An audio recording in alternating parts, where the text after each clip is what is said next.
The graph we're going to go over today is called a box and whisker plot. We're going to look at how to create them. We're going to look at how to label each of these sections that we have here. And we're going to jot down some really important little nuggets today to help you get these a little bit more organized, because these can look incredibly complicated. And so we're going to work on some organization tools that we can utilize for this to make it a lot less complicated, because although there are a lot of moving parts to this graph, it's really all about the median and the range. Jot that down. It's all about the median and the range, and we're going to see that today. For example, if we look at this sequence of numbers 21, 22, 23, la di da di da. The first thing we're going to identify to make a connection with the graph is the median, the number in the middle. So if we count our way in, right, take off a high and a low until we get to our middle number, we're going to end up with 24 in the middle. And that represents this right here, which is our overall median. Go ahead and jot that down. It's our overall median, and that is represented here on the graph. The next thing that you're going to notice is that our data is now split up in half. We have our lower data and we have our upper data. All right, we're going to jot that down too. We've got lower data, and now we have our upper data, right? Just like we have here, right? We've got this lower half, and then we have this, this top half over here. Okay, now the next thing we're going to do is it's all about the median. So now we're going to identify the median of our lower data. We're just going to do the same thing. We're going to mark off a low and a high. We end up with two numbers in the middle, but you guys, what's in the middle of 22 and 22? 22, right? So that's going to be represented right here, this little edge. So we have our lower median. Oh, it's really hard to write sideways on a computer. our lower median. And then we'll do the same thing over here with the upper data. Work our way in. Mark off a low, mark off a high. We have 26 and 28 in the middle, but we need the median of that. What's the median of 26 and 28? What's in the middle of that? 27. So that is going to be right here. So again, now we have our upper median.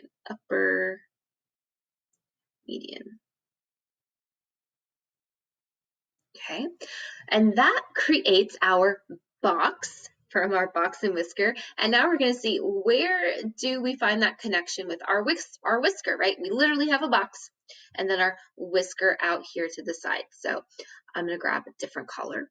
Our whisker is going to be our lowest low and our highest high.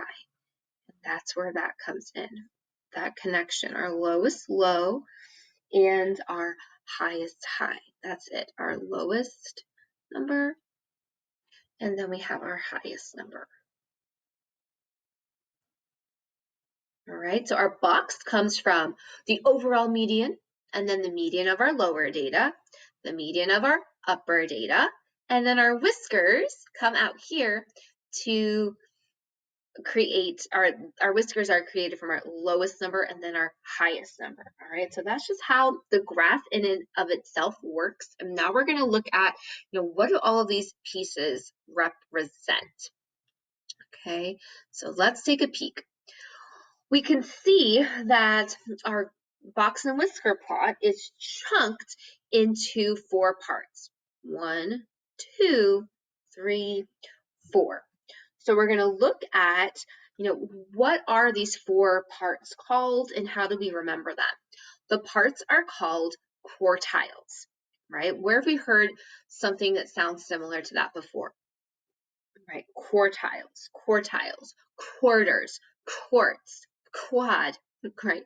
These all stem from that root meaning 4, where we have 4 sections. So we have our 4 quartiles, right? Just like that's listed here, okay?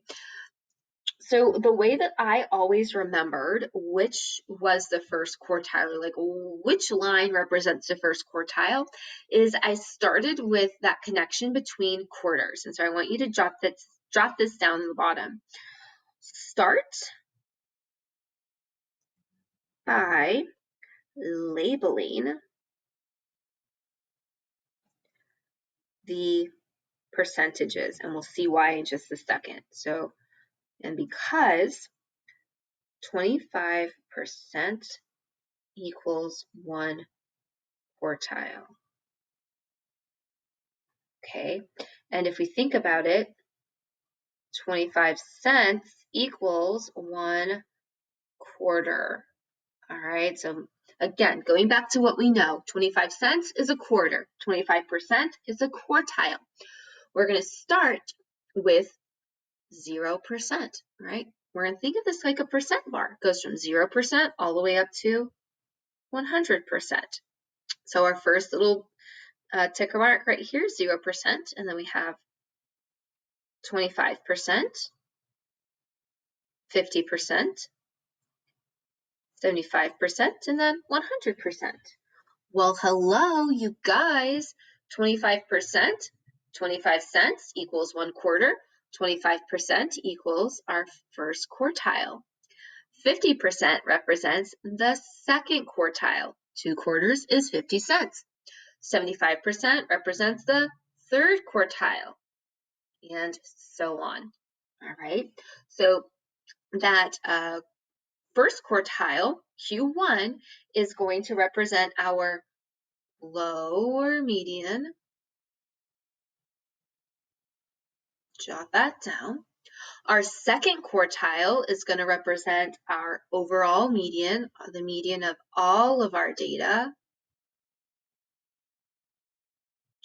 Our third quartile is going to represent our upper median, which I just realized I wrote down incorrectly in the notes online.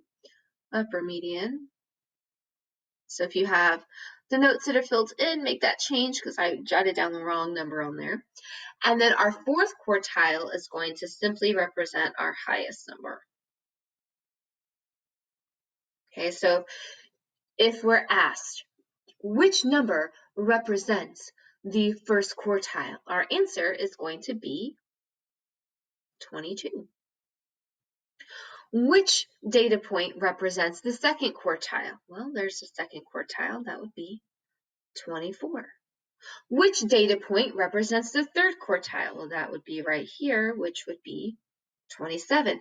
Which data point represents the fourth quartile? Well, that'd be right here, which is 28. But we have to pause and do our little setup first. We have to identify our quartiles to start everything off, and the easiest way to do that is to start by labeling the percentages, starting at 0 and then ending at 100.